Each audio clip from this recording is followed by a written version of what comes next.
Hi friends, இப்போ Pandya shows பார்க்க போகிற. பாண்டிய ஷோஸில் வந்து பொண்ணை கூட்டுவாங்கப்பா, நேரம் ஆகுது, மாயாண்டி குடும்பத்தார் அனைவரும் வெயிட் பண்ணுறாங்க அப்படின்னு சொல்லிட்டு கூப்பிட்ட உடனே நம்ம வாமா மின்னலுங்கிறதுக்கு பதில் வாமா அரசின்ட்டாங்க போல.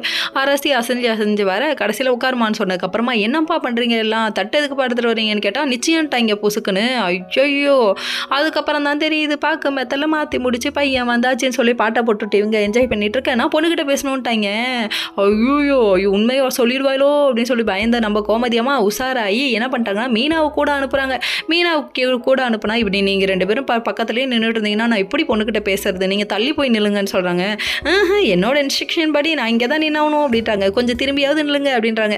2 வார்த்தையை பேச போனால் இல்லை ஷையாக இருக்குது அப்படின்னு சொல்லி சமாளிச்சிட்டாங்க. கடைசியில் பிடிச்சிருக்கான்னு கேட்டவங்க மீனா தான் சமாளித்து கூப்பிட்டு வந்து உட்கார வச்சாங்க.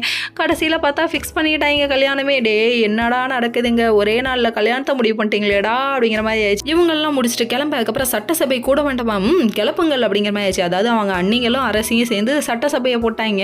அப்பன்னு பார்த்து படிப்பை விட்றாதரா அப்படின்னு சொல்லிட்டு எல்லாருமே படிப்புக்கு ஒரு இம்பார்ட்டன்ஸான ஒரு ரீசனை சொல்லிட்டு இருக்காங்க. அந்த டைம் பார்த்து நம்ம மீனா என்ன சொன்னாங்க தெரியுங்களா, நான் உங்கள் அண்ணனை நம்பி ஒன்றும் ஓடி வரல, என்னோட படிப்பையும் என்னோட வேலையை நம்பி தான் ஓடி வந்தேன்னு சொல்கிறாங்க. உண்மைதாங்க, ஒவ்வொரு பெண்ணுக்குமே கண்டிப்பாக முக்கியம் படிப்பும் வேலையும் கண்டிப்பாக இருந்தால் தன்னம்பிக்கை தானாக வரும்னு சும்மாவா சொல்லுவாங்க. அந்த மாதிரி ஆயிடுச்சுங்க. அதுக்கப்புறம் சொன்னதுக்கப்புறம் சரி மாப்பிள்ளை வீட்டு சைடு சொல்லிவிடுவோம், மாப்பிள்ளை ஏதோ ஃபாரினில் போய் செட்டில் ஆகணும்னு சொல்கிறாங்க. அரசி உன் கதை அவ்வளோதானான்னு சொல்லிட்டு பயமுறுத்துறாங்க வேற.